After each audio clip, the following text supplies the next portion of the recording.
السلام عليكم. اليوم غادي نعاود لكم واحد القصة من دوك القصص اللي كيحبسوا الأنفاس. قصة غريبة بزاف وكتخلي العقل حاير. جريمة غامضة وقعت في واحد الدوار هادئ في نواحي مدينة سطات. جريمة اللي خلات كل شي مصدوم والبوليس بقاو دايخين.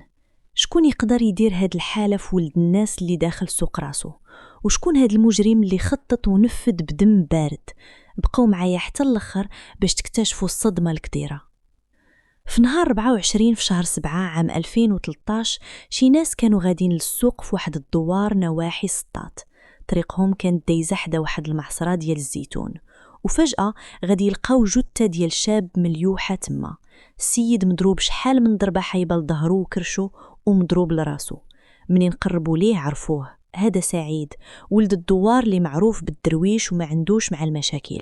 المقدم عيط للجندارم اللي جاو دغيا لعين المكان، قلبوا الجثة ومسرح الجريمة. لقاو لاكارت ناسيونال ديالو وفلوسو، ولكن التليفون ما كاينش. هادشي خلى المحققين يستبعدوا فكرة السرقة، حيت الشفار غيدي الفلوس ماشي غير التليفون ويخلي كل شيء. إذن الجريمة وراها سر كبير. الأب ديال سعيد وعائلته كاملين أكدوا باللي ولدهم عمره دار شي مشكل مع شي حد. الجندارم جابوا الكلاب المدربة، حققوا مع ولاد الدوار صحابه والناس اللي عندهم سوابق، ولكن والو. 5 أيام والتحقيق حابس ومسدود. حتى لواحد النهار الفقيه ديال الجامع غادي يمشي عند الجندارم وغادي يعطيهم معلومة غتقلب القضية. قال لهم باللي في ديك الليلة اللي تقتل فيها سعيد ومن مورا صلاة العشاء داز من حداه سعيد وكان كيهضر في التليفون وسمعو كيقول شي حد تسناني حدا معصرة الزيتون، أنا جاي عندك دابا. هنا الجندارم عرفوا باللي السر كله في التليفون. شكون هاد الشخص اللي كان كيتسناه؟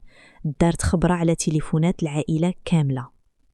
باش نفهموا هادشي اللي جاي خاصنا نرجعوا شوية اللور وندخلوا لدار العائلة ديال سعيد.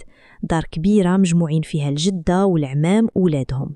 أصغر عم سعيد سميتو أحمد راجل معقول خدام في كازا وكيغبر بزاف على الدوار بحكم الخدمة. أحمد في عمره 42 عام عاد مكتاب ليه يتزوج بواحد البنت صغيرة زوينة سميتها مريم، عندها 22 عام. جابها تسكن مع العائلة ورجع لخدمته. مريم بحكم أنها باقا صغيرة وجاية من البادية ما كانتش كتعرف التليفونات. سعيد هاد الدرويش اللي تقتل استغل هاد القضية وبدا كيتقرب ليها بحجة أنه كيوريها كيفاش تخدمه. شوية بشوية استغل الغياب ديال عمو ووقع بيناتهم داكشي اللي ما خاصوش يوقع. والمصيبة أنه صورها بلا خبارو وبدا كيبتزها. إلا ما بغاتش تجي عنده غيفضحها في الدوار. مريم خافت وبقات صابرة للابتزاز وكتمشي عنده للزريبة ديال الغنم.